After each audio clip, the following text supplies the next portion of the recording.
정직한 왕으로 평가받고 우상과 산당을 제거했던 히스기야 왕이 죽고 그의 아들 므낫세가 남유다의 왕이 되어서 55년 동안 통치합니다. 그런데 므낫세에 대한 하나님의 평가가 아버지 히스기야와는 전혀 다른 것을 보게 되는데 2절부터 보면 므낫세는 하나님께서 보시기에 악을 행한 왕이었고 아버지 히스기야가 쫓아낸 우상 숭배를 따랐으며 헐어버렸던 산당을 다시 지어서 바알의 제단과 아세라 목상과 그리고 1월 성신을 섬겼다라는 것을 볼 수 있습니다. 또한 하나님을 섬기는 예루살렘 성전에 제단을 쌓아서 우상을 섬기는 산당으로 만들어버린 죄를 또한 볼 수 있지요.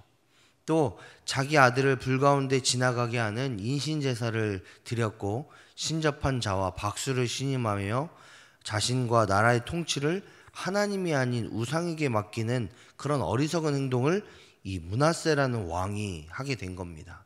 이로 인해서 므낫세는 하나님의 진노를 일으키게 되는데 므낫세가 갑자기 왜 하나님께서 원하시지 않는 또 아버지 히스기야와는 전혀 다른 악을 행하는 삶을 살았는지에 대해서는 그 이유를 정확하게 성경에서는 나오진 않습니다.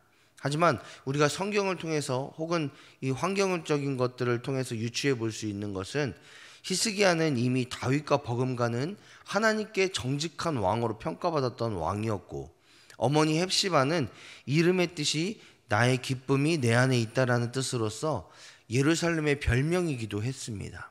그 정도로 이 부모는 하나님을 잘 섬기고 하나님만을 따랐던 하나님의 이름 앞에 하나님의 영광을 나타내는 그런 모습으로 살았던 부모였다라는 거죠.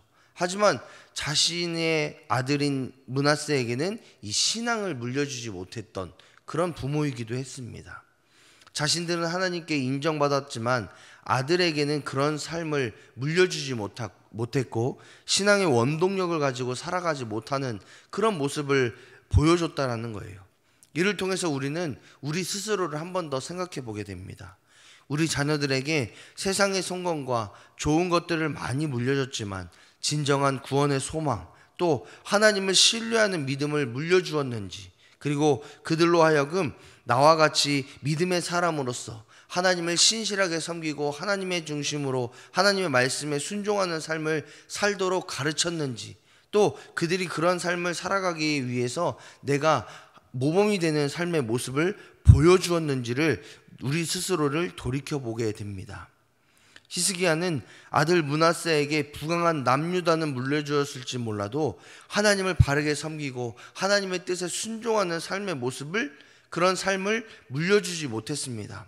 그로 인해서 므낫세는 하나님께 죄를 지었을 뿐만 아니라 결국에는 하나님의 심판의 약속을 받게 되는 그런 처참한 왕으로 기억되고 있습니다. 그렇기 때문에 우리는 이런 므낫세를 반면교사 삼아 우리 자녀들에게 내가 믿는 하나님을 섬기는 삶, 하나님의 말씀에 순종하는 삶, 하나님의 영광을 나타내는 삶이 무엇인지를 가르치고 또 삶의 모범이 되어서 그들도 온전히 하나님을 섬기고 하나님의 뜻 안에 있을 수 있도록 그것을 신앙의 유산으로 물려줄 수 있는 우리가 되어야 될 줄 믿습니다. 이렇게 하나님께 악한 평가를 받았던 이 므낫세로 인해서 남유다는 새로운 위기를 직면하게 되는데 7절부터 보면 하나님께서 다윗과 솔로몬에게 맺으셨던 언약, 즉 성전 언약, 등불 언약이라고 하는데 그 등불 언약, 성전 언약을 하나님이 다시 한번 상기시키시면서 하나님의 성전을 온전히 가꾸고 유지하는 것이 옳다라고 말씀하십니다. 그렇게 상기시키신 이유는 이 므낫세가 그 언약을 기억하지 못하고 그 언약을 지키지 못하기 때문에 그렇습니다. 또한 이스라엘 백성들을 구원으로 이끌도록 하나님의 부르심을 받았던 이 모세와 세우셨던 그 언약을 상기시키시면서 하나님께서 세우셨던 그 언약을 하나님은 성실하게 이행하고 계시니 이제 이스라엘 백성답게 그 언약에 합당한 자의 삶을 살아가는 것이 하나님께서 주시는 축복을 받는 하나님의 땅에서 유리하지 않고 안식을 누릴 수 있는 유일한 방법이다라는 것을 상기시키십니다. 그런데 그렇게 상기시키신 이유는 이스라엘 백성들이, 또 남유다 백성들이, 또 므낫세가 그러한 삶을 살아가지 못했기 때문에 그렇습니다.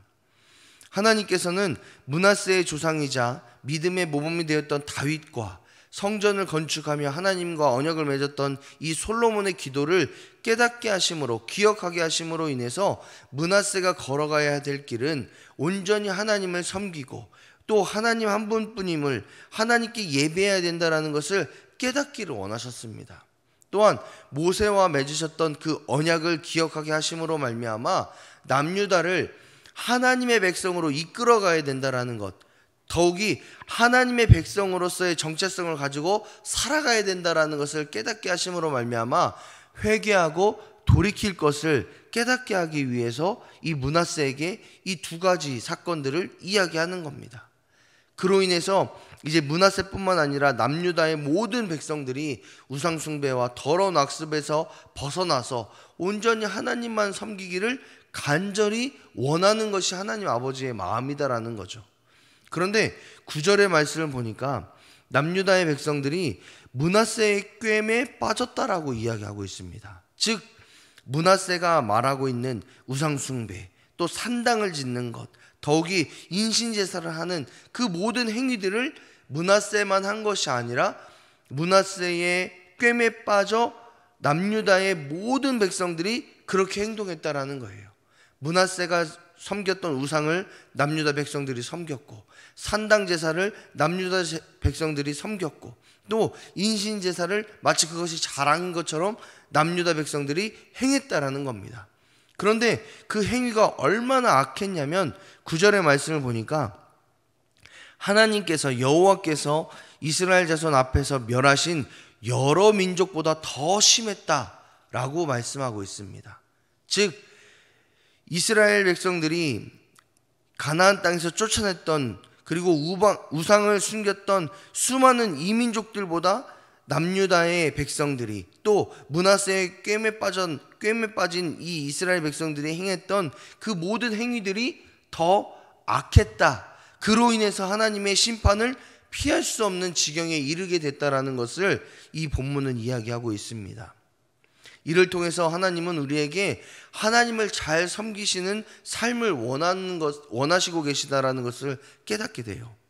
하나님께서 우리의 섬김이 없으면 안 되시는 분이기 때문도, 또 다른 신들보다 인정받기를 원하시기 때문도 아닙니다. 하나님은 우리가 하나님의 백성이자 자녀이기 때문에 하나님을 잘 섬기고 하나님의 법도대로 순종하는 삶을 살아가기를 원하신다라는 것을 깨닫게 됩니다. 우리가 대한민국에서 태어났으면 대한민국 국민으로서 누구나 헌법의 테두리 안에 그 법을 지키면서 살아야 됩니다. 왜냐하면 그 법이 우리를 지키기 때문에 그렇습니다. 마찬가지로 하나님의 백성이자 하나님의 자녀라면 하나님의 율례와 법도 안에서 하나님의 말씀에 순종하는 삶을 살아야 됩니다. 왜냐? 하나님이 그 법으로 우리를 규정하기 위해서가 아니라 하나님께서 지으신 법 안에 우리가 있어야지만 하나님의 뜻 안에 거할 수 있고, 또 하나님의 보호하심과 인도하심을 받을 수 있기 때문에 그렇습니다. 더욱이 하나님의 백성이라면, 하나님의 자녀라면 반드시 지켜야 되기 때문에 그렇습니다. 우리가 그 법 안에, 하나님의 말씀 안에, 하나님의 율례 안에, 법도 안에 삶을 살아갈 때에 진정한 하나님의 보호하심과 인도하심을 경험할 수 있기 때문에 그렇습니다.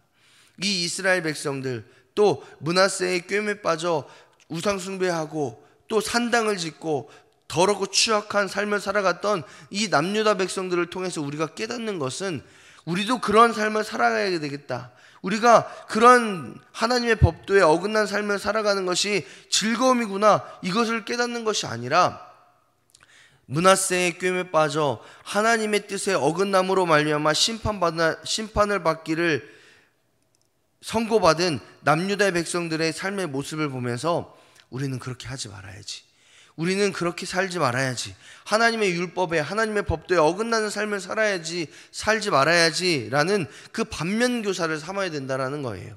그렇기 때문에 우리 역시도 하나님의 법도에 어긋난 자의 최후가 어떤 것인지를 보면서 하나님의 사람인 나는 하나님의 법도 안에 있을 때에 가장 안전하구나, 하나님께서 선한 길을 예비하시고 인도하실 때에 아멘으로 순종하며 살아가는 삶이 가장 지혜로운 삶이구나 라는 것을 깨달아 알아야 된다라는 겁니다.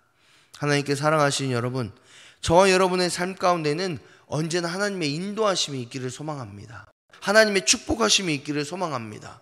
그 축복과 인도하심을 누리기 위해서는 내가 먼저 하나님의 법도 안에, 하나님의 말씀 안에 있어야 됩니다. 더욱이 나만 그렇게 하나님의 말씀에 순종하는 삶을 살아가는 것이 아니라, 하나님의 백성다운 삶을 살아가는 것이 아니라 내 자녀들이, 내 후손들이 그러한 인생을 살아갈 수 있도록 믿음의 유산들을 남겨주어야 합니다. 그렇기 때문에 오늘 한날을 기도하시면서 준비하실 때에 하나님, 내가 하나님의 말씀대로 하나님의 순종의 삶을 살아가기를 소망합니다.